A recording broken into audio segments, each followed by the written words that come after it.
Pernahkah kamu merasa lapar yang kamu tahan bukan sekadar karena makanan, tapi karena Allah sedang memanggilmu untuk berhenti sejenak dari dunia yang terlalu bising? Kita mengira puasa hanyalah ritual tahunan, padahal ia adalah operasi besar bagi jiwa. Allah berfirman dalam Al-Quran, Ya ayyuhalladzina amanu kutiba alaikumusiyam kama kutiba alal ladzina min qablikum la'allakum tattaqun. Wahai orang-orang yang beriman, diwajibkan atas kalian berpuasa sebagaimana diwajibkan atas orang sebelum kalian, agar kalian bertakwa. Quran Surah Al-Baqarah ayat 183. Tafsir para ulama menjelaskan, tujuan puasa bukan sekedar lapar.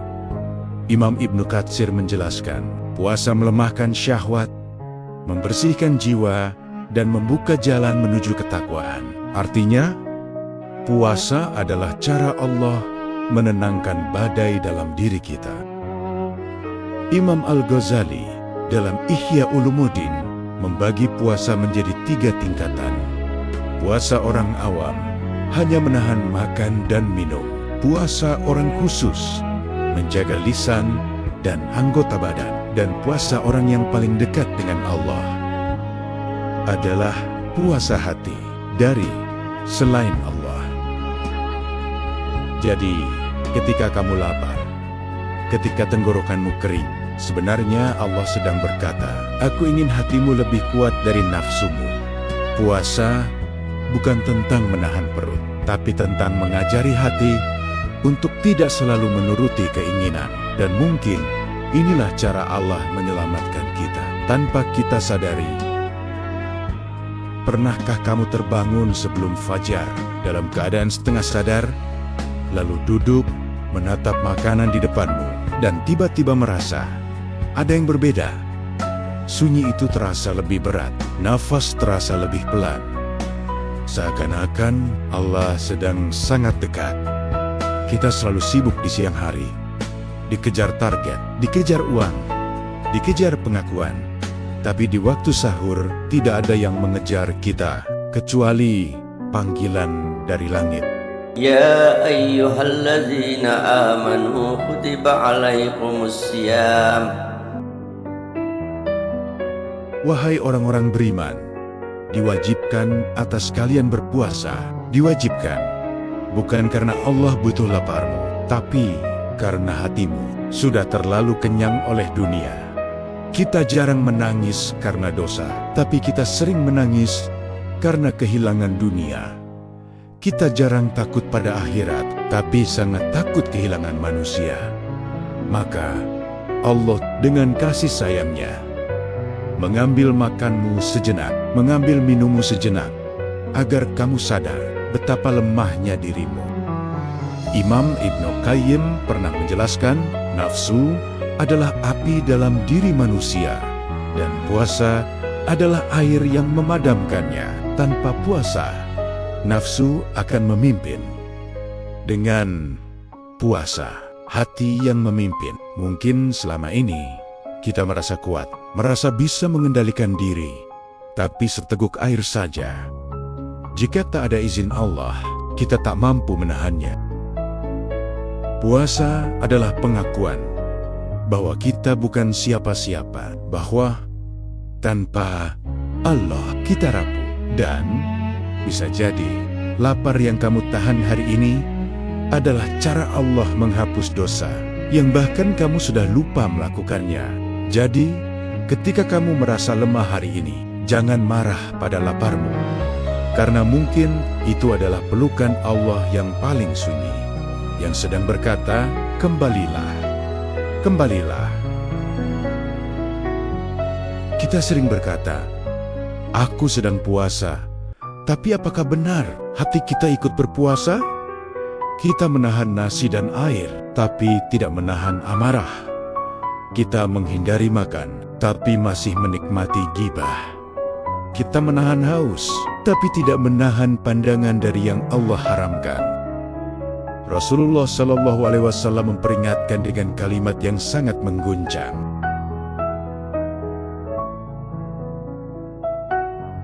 Rabba sa'imin laisa lahu min siyami illal ju' wal atas. Betapa banyak orang yang berpuasa, namun tidak mendapatkan dari puasanya kecuali lapar dan dahaga. Hadis riwayat Ahmad dan Ibnu Majah. Bayangkan, seharian kita menahan diri, tapi saat maghrib tiba, yang Allah catat hanya lapar, bukan pahala, hanya lapar. Para ulama menjelaskan, hadis ini bukan ancaman kosong. Imam Ibnu Rajab dalam Lataif Al-Ma'arif menafsirkan, puasa yang sempurna adalah puasa seluruh anggota tubuh. Mata berpuasa dari yang haram, lisan berpuasa dari dusta dan ghibah, hati berpuasa dari niat buruk. Imam Al-Ghazali dalam Ihya Ulumuddin membagi puasa menjadi 3 tingkat. Puasa orang awam hanya menahan makan dan minum. Puasa khusus menjaga seluruh anggota badan. Puasa paling khusus, puasanya hati dari selain Allah. Maka pertanyaannya, kita berada di tingkat yang mana? Apakah kita hanya menahan perut, tapi membiarkan hati berkeliaran? Apakah kita merasa suci karena lapar, padahal lisan kita melukai? Allah berfirman dalam Al-Quran,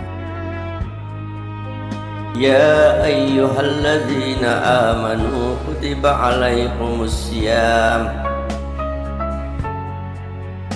Wahai orang-orang beriman, diwajibkan atas kalian berpuasa. Lalu di akhir ayat, Allah menyebut tujuan, agar kalian bertakwa. Tujuan puasa bukan lapar, tapi takwa. Jika setelah puasa kita masih mudah marah, masih sulit meninggalkan maksiat, maka mungkin yang berpuasa hanya tubuh kita, bukan jiwa kita. Puasa adalah latihan mengendalikan diri, bukan di depan manusia, tapi di depan Allah. Karena lapar bisa dipamerkan, tapi takwa hanya terasa dalam diam. Jangan sampai Ramadan berlalu dan yang berubah hanya jadwal makan kita. Ada satu ibadah yang bahkan malaikat pun tidak bisa memastikan kejujuranmu. Salat terlihat, sedekah terdengar, haji disaksikan jutaan mata, tapi puasa hanya kamu dan Allah. As-sawmu li wa ana ajri bih. Puasa itu untukku, dan aku sendiri yang akan membalasnya. Hadis riwayat Bukhari dan Muslim. Ulama bertanya, mengapa Allah mengatakan puasa itu untukku? Bukankah semua ibadah miliknya? Imam An-Nawawi menjelaskan, puasa memiliki keistimewaan karena di dalamnya tidak ada unsur riya yang bisa terlihat manusia. Ia murni rahasia antara hamba dan Robnya. Ibnu Rajab Al-Hanbali menulis, puasa adalah ibadah paling tersembunyi. Seseorang bisa saja berpura-pura salat, tapi ia tidak mungkin berpura-pura lapar sepanjang hari, kecuali ia benar-benar jujur. Ibnu Qayyim Al-Jauziyah mengatakan, puasa mematahkan 2 sumber dosa terbesar manusia, syahwat dan amarah. Saat kamu sendirian di kamar, tidak ada kamera, tidak ada manusia, air itu ada di depanmu, dan kamu bisa saja meminumnya tanpa ada yang tahu, tapi kamu tidak melakukannya. Kenapa? Karena kamu tahu Allah melihatmu. Disitulah letak cinta. Cinta bukan ketika dilihat orang. Cinta adalah ketika tidak ada siapa-siapa, tapi kamu tetap setia. Imam Al-Qurtubi menafsirkan, puasa adalah jalan tercepat menuju takwa, karena ia melatih murakabah, merasa selalu diawasi Allah. Takwa bukan sekadar takut. Takwa adalah kesadaran penuh bahwa Allah melihat, bahkan saat tak ada yang melihat. Puasa membangun sesuatu yang tidak terlihat, hati yang sadar, hati yang tahu. Aku bisa saja berdosa, tapi aku memilih tidak. Bukan karena manusia, tapi karena Allah. Dan mungkin di saat kamu menahan seteguk air itu, Allah sedang berkata kepada malaikat, "Lihat hambaku, ia meninggalkan syahwatnya karena aku." Betapa berharganya momen itu. Betapa mahalnya kejujuran itu, betapa lembutnya cinta Allah kepada hamba yang menahan diri. Puasa bukan tentang lapar. Puasa adalah tentang kejujuran yang tidak disaksikan manusia, tapi dicatat oleh langit. Lapar itu menyakitkan, tapi justru disitulah Allah bekerja diam-diam pada hati kita. Saat perut kosong, ego melemah. Saat tenggorokan kering, kesombongan runtuh. Secara ilmiah, saat tubuh berpuasa, kadar gula menurun, energi beralih. Tubuh melakukan pembersihan diri. Para ahli menyebutnya autofugi, proses ketika sel membersihkan racun dan bagian yang rusak. Tapi tahukah kamu, ulama sejak dahulu sudah berbicara tentang hal yang lebih dalam dari sekadar tubuh. Agar kalian bertakwa, bukan agar kalian kurus, bukan agar kalian kuat, tapi agar kalian bertakwa. Imam Ibnu Katsir menjelaskan, puasa melemahkan syahwat, dan ketika syahwat melemah, pintu dosa ikut melemah. Imam Al-Ghazali menulis dalam Ihya Ulumuddin, lapar itu memecahkan kesombongan, melembutkan hati, dan membuat air mata lebih mudah jatuh. Kita yang biasanya merasa kuat, merasa mandiri, merasa mampu melakukan segalanya, ternyata tak berdaya hanya karena tak minum beberapa jam. Dan disitulah Allah mengajari kita, kamu ini lemah. Jangan sombong. Lapar itu bukan hukuman. Ia adalah cermin. Cermin yang memperlihatkan siapa diri kita sebenarnya. Saat perut kosong, hati lebih mudah merasa. Saat tubuh lemah, doa terasa lebih tulus. Ulama menyebutkan, hati yang terlalu kenyang sulit menangis. Perut yang terlalu penuh berat untuk sujud panjang. Rasulullah SAW bahkan bersabda, hadis riwayat Tirmidzi, Ma mala'a adamiyun wi'a'an sarran min batn. Tidak ada bejana yang lebih buruk dipenuhi manusia selain perutnya. Mungkin selama ini yang membuat hati kita keras bukan kurang ilmu, tapi terlalu kenyang, terlalu nyaman, terlalu jarang merasa butuh kepada Allah. Jadi, jangan benci rasa lapar itu. Karena bisa jadi, justru di saat paling lemah itulah Allah sedang menyembuhkan hatimu. Detik-detik sebelum azan itu adalah detik paling sunyi. Perut kosong, tenggorokan kering, tubuh lemah. Tapi justru di saat itulah langit paling dekat. Lis-shaimi inda fitrihi da'watun la turad. Bagi orang yang berpuasa, ketika berbuka, ada doa yang tidak ditolak. Hadis riwayat Ibnu Majah dan Hasan.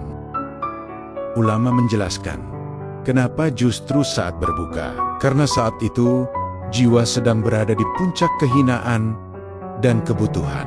Dalam tafsir para ulama seperti Ibnu Rajab rahimahullah, keadaan lapar dan lemah membuat hati hancur.